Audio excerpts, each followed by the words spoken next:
This is Okamura Yasuji, Commander-in-Chief of Japan's China Expeditionary Army. 80 years ago, he signed Japan's unconditional surrender with a quivering hand. But he could not understand, not even upon his final breath, how bombers and cannons failed to crush the millet and rifles of China. Japan bragged it could conquer China in 3 months. But instead, it met with 14 long years of fierce resistance and had its wild dreams shattered.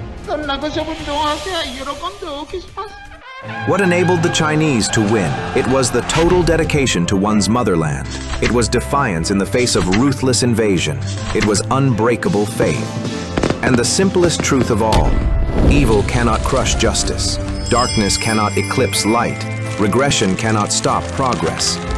When the Chinese nation faced its gravest peril, every man and woman rose with a final roar, forging a great wall of flesh and blood to rescue national honor from the edge of ruin, to uphold international justice as it was faltering. The Yellow River's roar echoed across continents. Soviet Air Force volunteers soared like eagles. American flying tigers braved the hump. Countless foreigners spilled blood on World War II's main eastern battlefield, composing a grand symphony in humanity's fight against fascism. 80 years later, as once-in-a-century transformations sweep across the globe, chaos and conflict prevail. World peace and security are put in jeopardy. International rules and order are being trampled.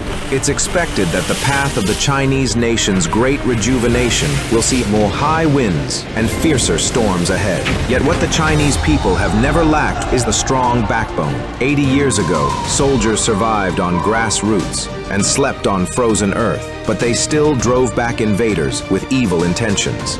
China today, riding on wings of progress and economic prosperity, is soaring like a dragon that has been forged in fire, breaking through iron barriers. Let tempests come. All challenges can only hammer our backbone into steel. Every ounce of China's strength brings an ounce of hope to the world. In an uncertain world, China is the anchoring stability and radiates positive energy. The tide of history is irreversible. Those who ride it thrive. Those who resist fall. Shall we revert to might makes right or practice true multilateralism? Over 1.4 billion Chinese stand resolute, and the world's wise must choose. We remember history not to harbor hatred, but to learn its lessons and create a brighter future. Together, with unfaltering backbone, we march toward the dawn of a new world.